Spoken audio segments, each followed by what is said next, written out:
Welcome to Under the Radar, a show about independent iOS app development. I'm Marco Arment. And I'm David Smith. Under the Radar is never longer than 30 minutes, so let's get started. So today I am delighted to report that we are once again going to be diving into the world of App Store analytics. Not just because I love spreadsheets, but because Apple gave us a little pre-WWDC present. Specifically, they now break down in more detail the source data that we get in App Store Analytics, which is one of the things that I think I've most longed for in analytics for years. Like, I remember, I think in my second or third WWDC, going to the iTunes Connect lab and asking if it was something we could ever get, and then asking the next year and asking the next year, you know, and having very polite, you know, like, well, that's, you know, file a radar, which I've done, and eventually it finally came. So hooray! Yeah, this is one thing I never expected them to do this for us, because, you know, really for most ways in which Apple would give us, like, you know, data on where our sales are coming from, most of those are both competitively useful for other app stores like Google and Amazon, whatever. So Apple wouldn't want to share that.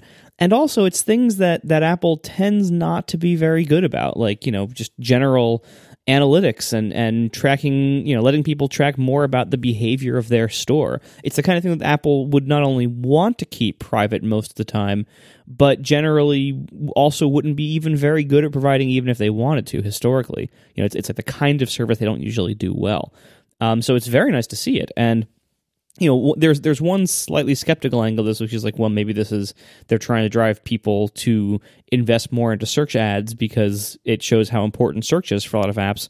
But overall, I think they just did this not for that reason, but just because it's something that a lot of app makers really need as we take this business more seriously over time. You know, like, this is such a big part of technology now, this whole app business, that it's important that people are able to get some kind of insight into where people come from for their apps, just so they can know things like, is it worth investing in search ads? How important are various parts of the App Store experience? How important is being featured? Stuff like that. And before we had zero insight into that. Now we have not a lot, but some. Yeah, and getting access to this kind of data, and we'll dive into it in a minute for what the actual new data points we got are, but it's like, I think at its core, giving developers this kind of data, it just helps us make informed decisions rather than just wildly speculating and guessing and having to do these weird, like, second order approximations of what we think might be the case. And anytime that we can make informed decisions about this type of marketing or this type of, you know, these things that drive downloads of our app, which is ultimately what most of the App Store analytics, you know, at least from my perspective, what I'm really looking at is, you know, what is causing people to download my app? And is there something that I'm doing wrong that I could do better, or something that I'm doing right that I can do more of, to make that happen? And if I have no data, then I'm just guessing. And I mean, we'll get into it at probably the second half of the show, but there's already been some really interesting and useful tidbits that I've been able to pull out of this data that, you know, is now going to be, as I make my next updates to my apps, like, I can tweak and change the way, you know, the other App Store pages work to try and enhance for this, because now I have actual information that I'm basing on, which is just tremendously useful. Yeah, I mean, it like one of the big questions when you're trying to figure out how to market your app or how to advertise for your app are things like, should I buy ads on websites or in podcasts or like outside of the App Store? And you know, there's been bits and pieces of ways that we can track that, different, like, you know, affiliate campaigns first, and then more recently they added like the App Store analytics campaigns, so you can track inbound links. But all we could tell from that is that these things provide a small percentage of of our total downloads, and there was always this giant black hole of, well, we know that, like, you know, 5 or 10% or whatever it is for your app, you know, that's coming from web referrals, and we have some ways to track those. But where's the other 90%? You know, like, it's just the App Store, and now we have a very slight way to break that down, which is nice.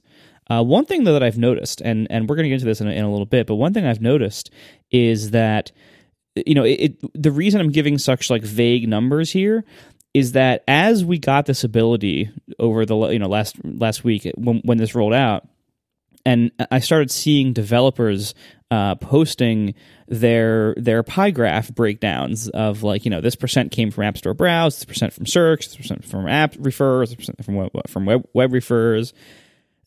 Everyone had extremely different percentages, and especially as you go down between the various metrics that we're going to get into of things like how many times did you see it versus download it versus pay for it. The numbers vary wildly between different apps, and some of that you can kind of explain by things like paid versus free, but a lot of that is just, it seems like every app has extremely different numbers. There's only a few kind of general patterns we can derive from the limited numbers that we've seen, but I don't know, but have you found the same thing? Like every set of numbers I see is completely different from every other one. Sure. And I mean, I have several handfuls worth of apps myself, and going through app to app, I mean, even among like the plus health apps that I have, which are ostensibly fairly similar, there's wide variations between where people are coming from. And I think like that is a useful thing to point out too, that what's so great about this is, say Apple published and I think we've had this a little bit every now and then where they'll say most people come from search, I think is what they said when they were starting the search ads system. They're like, the majority of app downloads come from search, I think. That sounds familiar anyway. But like if they make a blanket statement like that, or you hear someone else's data, it isn't actually potentially very useful to you, because your app may react, they may respond very differently. Some of my apps are being heavily, most of their downloads are coming from web traffic, from Google searches. Others are from browse, others from search, or from, app referrals from other apps. Like, knowing the actual breakdown is way more important than knowing what the average is for the App Store at large. Because every app is very unique. And I mean, none of my apps have at all similar distributions, which I think is telling that, the app is unique, and the reason people are downloading it is somewhat unique. And so you need to, there's not going to be a one size fits all solution for the marketing side of this. So specifically, it's probably worth diving into what the actual things we're talking about are. So the key new area that we got. So if you go into iTunes Connect and you go to the analytics area, there's now an area called under sources that now breaks down all the different metrics, and so you get things like impressions, which is the number of times that your app was viewed, in the App Store, in all kinds of variation. It can be on the featured page, categories, top chart, search, like overall impressions. And it's just like times that your app like breezed by somebody too. Like if they're scrolling through a list and your app breezed through that list, like that counts as an impression. Not necessarily they clicked on it. That's something else. Yeah, if they click on it, then you get to the next one, which is the product page views, which is the number of times that your actual full product page was loaded. This is in the App Store or in another app that's using the StoreKit APIs, like the SK Products View Controller, I think is what they're talking about there. Yeah. And then app units, which we can probably sort of summarize as downloads, but it's important to note that this is only first time downloads of the app. It's new people downloading the app. Yeah. So if someone downloaded your app, installed it, and then deleted it, and then a couple months later went and installed it again from the little like cloud with the down arrow icon in the App Store, they wouldn't count as a new unit, even though they were downloading it. But the key thing now is that we can take that data. So those are the three main ones that I look at: impressions, page views, and downloads. And I can break those down now for the four different ways that people can get to there. So they can be browsing. So if someone is viewing your app or tapping to download or whatever from like their starting point was a featured list, a category list, or a top chart, in the App Store, essentially those first three tabs, going along the bottom of the App Store app. It's basically any part of the App Store that isn't search. Yes. Yeah. And so if they're just browsing around, there was no explicit user intent that they were putting out and then the App Store was responding to. And then there's search, which is the fourth tab in the App Store app, where someone is searching for something and then going through a list and, tapping to download from there. Then we have app referrals. And so this is where somebody is clicking on a link in an app that is then opening them in the App Store, or any app that uses those StoreKit APIs to launch the app. And this includes many of Apple's apps as well. So things like Messages count in this, but it doesn't include Safari, because the last type that we get broken out is web referrals, which are where a customer taps a link from a website and that then takes them to the App Store. And this would be inside of Safari on iOS. But it's important to point out that non-Safari browsers, things like Chrome, would be attributed as app referrals rather than web referrals. Web referrals only includes Safari itself. And in fact, Google Chrome is my top app referral. There you go. Yeah, and so that we can, by breaking it down that way, essentially we can now take all of the metrics. I mean, I think there's 7 or 8 different metrics that are available in the App Store Analytics area, like beyond just impressions, page views, and downloads. You can get into active sessions, paying customers. You can get in, there's a whole bunch of sort of deeper dive kind of things, but for the most part, you can take a look at those top 3, and you can look and see where your customers are coming from. And you can see, for some of my apps, it's like the vast majority of my downloads are coming from search. So something like search ads maybe makes sense, or focus, it's like App Store optimization, or focusing on the way that I appear in searches makes a lot of sense. If browse, and some of them come up mostly in browse, that's a different thing. Or some of them come up in web traffic. Like one of my apps comes up is really high hit in Google for if you search for that app name. And so that actually drives a fair bit of traffic. And I can segment all these other metrics about that. And the interesting thing is, now that you have the segmentation, you can, in some ways, customize your thinking for each of those 4 little, I don't know, there's these 4 different distinct types of users that are coming into your app. Because their experience is very different. If someone is browsing the App Store, they are sort of by their nature, they're not specifically looking for your app, or an app that is exactly like yours. Maybe if they're going to the categories, and then they go to if someone goes top charts, category, health and fitness, maybe that's how they would go about looking for a step counter. Maybe, but more likely than not, they would just go to search and they would search for step counter or pedometer in my case. But if someone's browsing, they have a slightly different perspective than someone who's searching. And this bears itself through in a lot of my analytics where I see, for example, my conversion rate, so from someone having an impression of the app to actually downloading it is 3 times higher on search impressions rather than on browse impressions, which makes sense. If someone types in step counter in the search, then they're far more likely probably to download a step counter than someone who's just wildly browsing in the App Store and happens to, my app happens to cross their path. But it's good to know. And it's good to know that it's about 3 times, which is honestly a little bit lower than I would have thought it would be. The difference, this is where I love having the data for it. It's my gut, I would have guessed that it would have been, the conversion rate for search would have been way higher than for browse, but turns out maybe not. We are sponsored this week by Linode. Linode gives you fast, powerful web hosting for your projects. You can set it up in just seconds with easy-to-understand tools that let you choose your resource levels, your Linux distro, and all this for only $5 a month, starting for a Linux server with 1 gig of RAM. And of course, it scales up way far from there, all in the Linode cloud. Linode servers offer industry-leading performance with native SSD storage, Intel Xeon E5 processors, my favorite CPU line, and access to a 40 gigabit network with 9 data centers you can choose from spread across the world. So you can serve your customers quickly no matter where they are. There's also an API that allows you to easily automate tasks. You can do things like setting up custom servers, developing custom applications, all with super simple scaling. You can resize servers if you're, for example, when my database was running low on disk space, all I had to do was shut it down for a few minutes, resize it, and boot it back up. No reinstallation, no repartitioning the disk, no data loss. It just rebooted into more disk space. That is crazy magic to me as like an old school computer user who tried to do these things manually back forever ago and knew like you could never resize a disk. Now you actually can with Linode. It is so nice. And all these pricing tiers feature hourly billing or monthly billing, your choice. You can boot it up for just a few hours, and then once it hits the monthly cap, it just stops there. You don't get charged any more than the monthly cap. So it's very simple.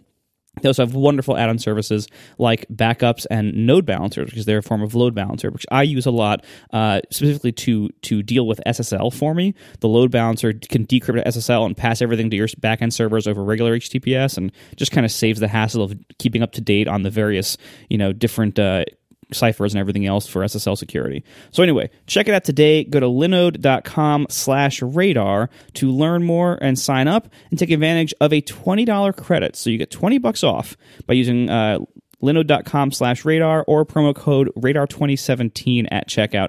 The prices range from $5 a month for a gig of RAM all the way up to, something like $60 a month for 16 gigs of RAM. Their 2 gig plan is just $10 a month. That now includes 30 gigs of storage. They have such great values. I have not found a better value in the hosting industry, and I use Linode myself. I love it. I strongly recommend it. So once again, linode.com/radar to learn more and take advantage of a $20 credit, or use promo code radar2017 at checkout. Thank you so much to Linode for supporting this show. So the other kind of really cool thing that I've been doing, so as you imagine, and this is something I'd honestly recommend that everyone do if you have an app that you have this access to this data, is you should take the data, export as much as you can into Excel or Numbers, whatever your preferred spreadsheet of choice is. And are there others? I guess Google Sheets. Google Sheets, Lotus 1, 2, 3. Is that still a thing? I don't know. Maybe it's a thing, or maybe VisiCalc. That's an oldie but a goodie. The original. So I do know. You take all this data in, and then what I tend to do is I just start dividing numbers by each other, right? Like because a lot of these things in absolute terms aren't particularly useful. Like knowing the exact number of impressions you have, like it's kind of nice, I guess, but mostly what you need to know is, the ratios between things, because then you can really reason and compare between all the various types of traffic sources. And one of the things that I noticed that I think was the biggest insight that I think is actually like operative to me was that the majority of my App Store downloads are coming from users who never actually view the full App Store page for my apps. But the way I'm inferring that is that the app units number is higher than the page view number. So, but obviously still less than the impressions number. So in some ways, like my naive sort of thought for how the App Store flow would work is that, someone sees my app, they tap on it, they look at the page, and then they hit download. That is actually not, for the vast majority of the case, is not what I'm seeing. What I'm seeing is people are downloading straight from those top level lists. So, from the top charts, from the search results, like in all of those, there is a download button right there. You don't have to tap through in order to view it. And so what's important about that is they're downloading it entirely based on the name, the icon, the star ranking, and the price. And in the case of search, they also get the first 2 screenshots as well.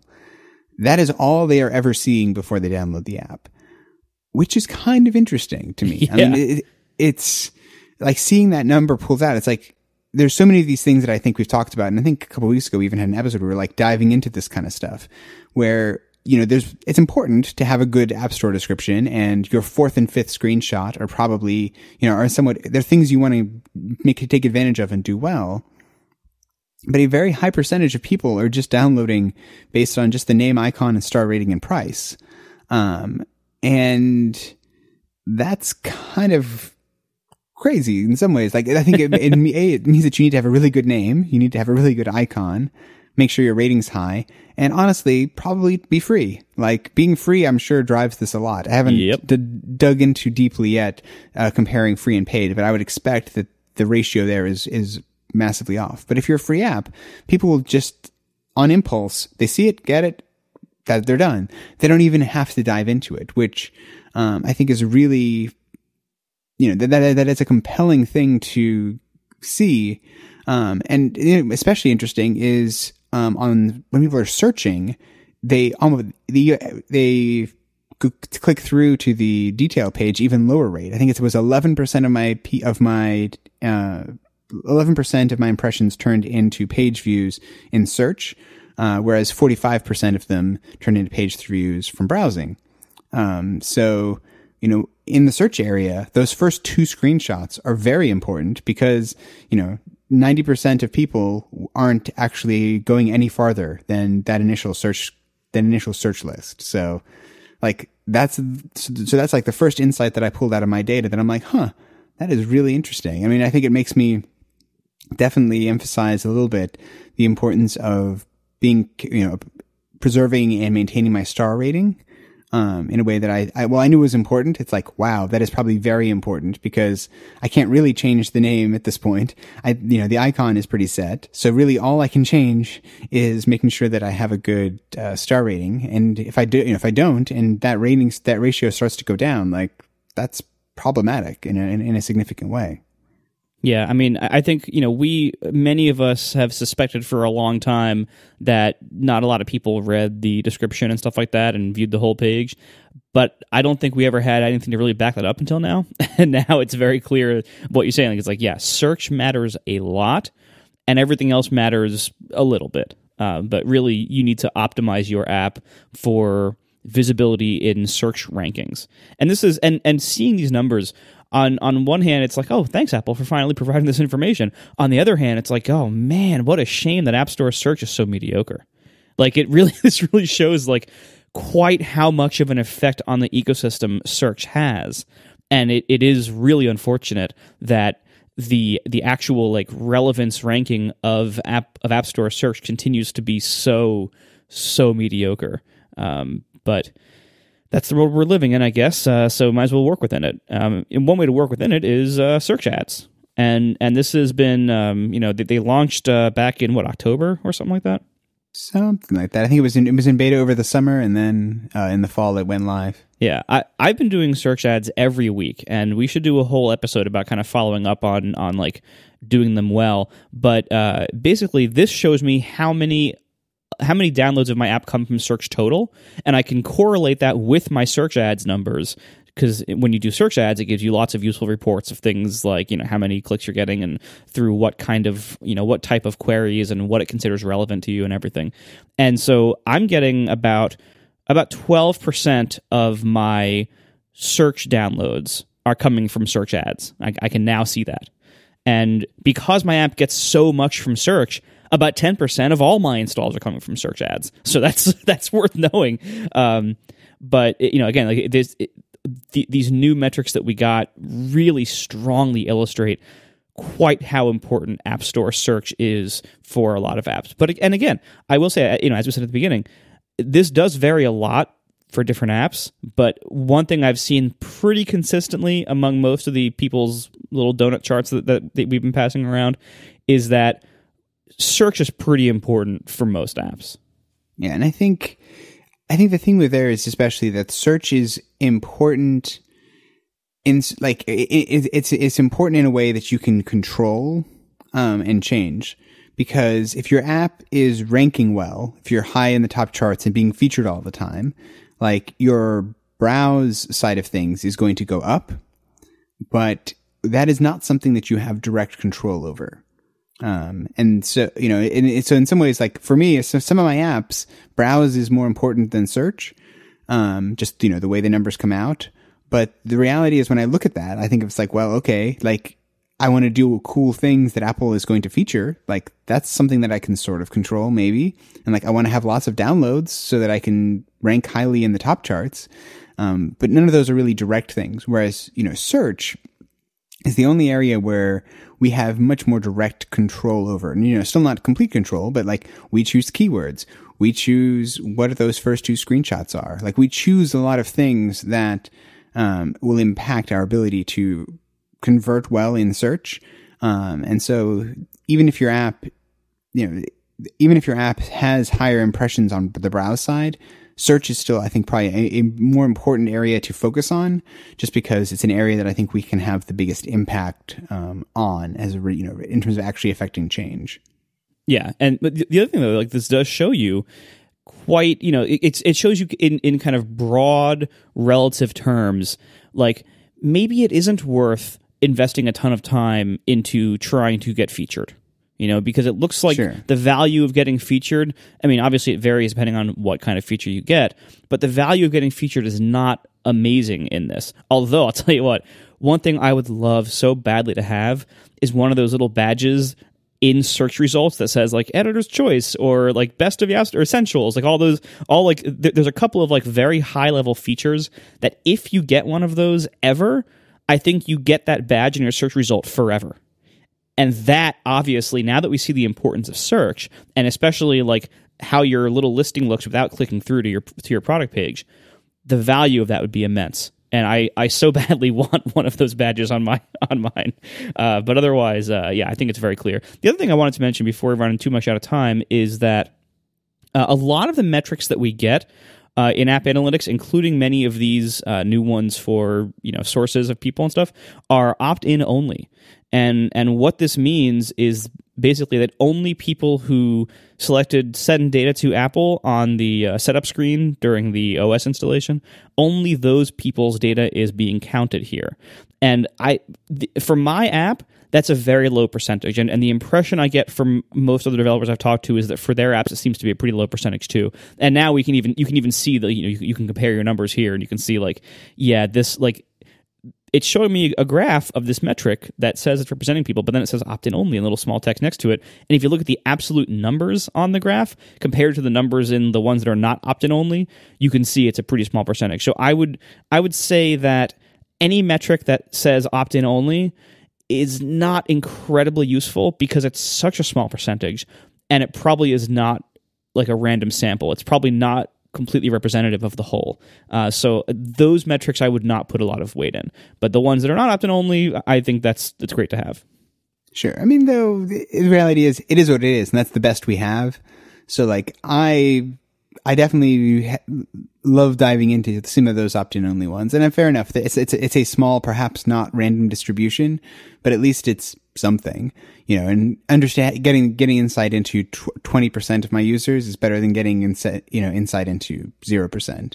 And I think too, it's the biggest thing that I think of when I look through these numbers though, is how massive of an opportunity in theory, and it's very big in theory, a lot of my apps have that I'm currently not taking advantage of. And by that I mean, when I look at this, I can't help but look at the impression to download number. So essentially my conversion rate from, the number of times my app icon slid past someone's eyes to when they downloaded.